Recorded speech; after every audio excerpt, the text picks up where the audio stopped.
नमस्कार दोस्तों, बहुत बहुत स्वागत है आप सभी का हमारे YouTube चैनल में। दोस्तों, आज मैं एक ऐसी बात बताने जा रही हूँ जिसे आप लोग ध्यान से सुनिएगा। यह हर घर में होता है और सदियों से होता आ रहा है।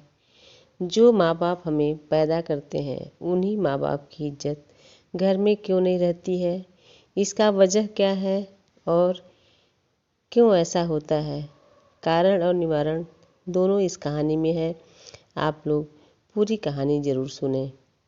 लोग कहते हैं कि घर में जिम्मेदार बहुएं होती हैं, जिसकी वजह से सास को या माँ को हमेशा परेशान होना पड़ता है, उनको दुख मिलता है और लोग यहाँ तक कि उसे अपनी पत्नी के कहने पे वृद्धाश्रम छोड़ आते हैं। लेकिन दोस्तों, सही मानिए तो एक बहू जिम्मेदार इसकी नहीं होती है। इसका जिम्मेदार उसका बेटा या पति खुद होता है। आइए जानते हैं कैसे। इस कहानी के माध्यम से मैं ये संदेश देना चाहती हूँ और सबको जगाना चाहती हूँ कि इसमें परिवर्तन कैसे लाया जा सकता है। आइए कहानी सुनते हैं। एक माँ रहती है, उसके 2 बेटे हैं और दोनों बेटों की शादी हो गई है, उसका पति भी है। लेकिन माँ, सब लोग अपने अपने कमरे में जब सोने चले जाते हैं, बेटे बहू अपने कमरे में, पति अपने कमरे में, तो वह रात 11 बजे तक अपने घर का बर्तन धोती रहती है। किसी को कोई परवाह नहीं रहता है।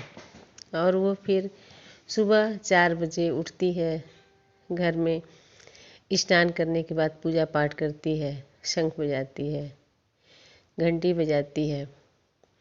यह सब चलता रहता है।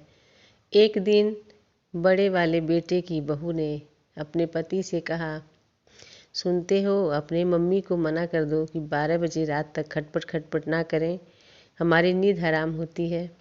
और सुबह 4 ही बजे उठ करके परेशान करती हैं, लगती हैं पूजा करने, हमें बहुत परेशानी होती है। जाके मना करो, सुनते क्यों नहीं हो। लड़का अपनी पत्नी का बात सुनता है और कमरे से बाहर निकल जाता है।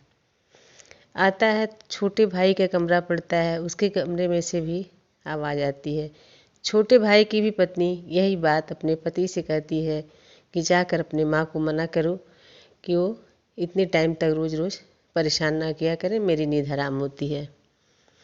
छोटे भाई का दरवाज़ा खटखटाता है, वो भी बाहर निकलता है छोटा भाई।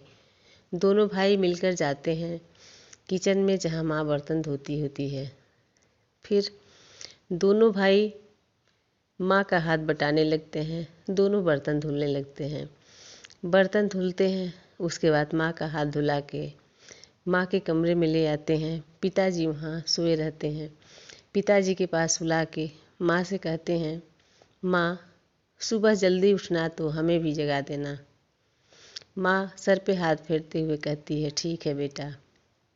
सुबह होता है, माँ जगा देती है। बच्चे अपनी माँ के साथ नहा धुल के पूजा करने लगते हैं। रोज़ का रूटीन बन जाता है कि जब भी माँ बर्तन धोती है तो दोनों बेटे मिलकर धुलवाते हैं और सुबह 4 बजे उठकर माँ के साथ पूजा पाठ करते हैं। जब दोनों बहुएं देखती हैं, पूछती हैं कि तुम क्यों बर्तन धुल रहे हो और तुम्हारी माँ धुलती थी तो क्या बुरा था। दोनों बेटों ने कहा कि हमारी शादी माँ ने और पिताजी ने इसीलिए किया था कि बहू आएगी तो थोड़ा हाथ बटाएगी और हमको भी थोड़ा आराम मिलेगा। लेकिन जब तुम लोग नहीं कर रही हो, कोई बात नहीं, लेकिन हम तो अपनी माँ का साथ दे सकते हैं, हम तो हाथ बटा सकते हैं और हम लोग बर्तन भी धुलेंगे और अपनी माँ के साथ पूजा पाठ भी करेंगे। यह देख के दोनों बहुएं अपने पतियों का साथ देने लगती हैं और दोनों बहुएं समय से 9 साढ़े 9 बजे तक रात में बर्तन धोना शुरू कर देती हैं। बर्तन रात के 10 बजे से पहले धुला जाता है। सुबह 4 बजे अपने पतियों के साथ उठ के और नहा धुल के पूजा में भी सहयोग करने लगती हैं।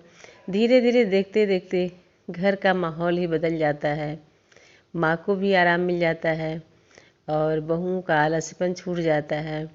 रात में 9:30 बजे 10 बजे तक सारा काम घर का होके एकदम सब साफ सुथरा हो जाता है।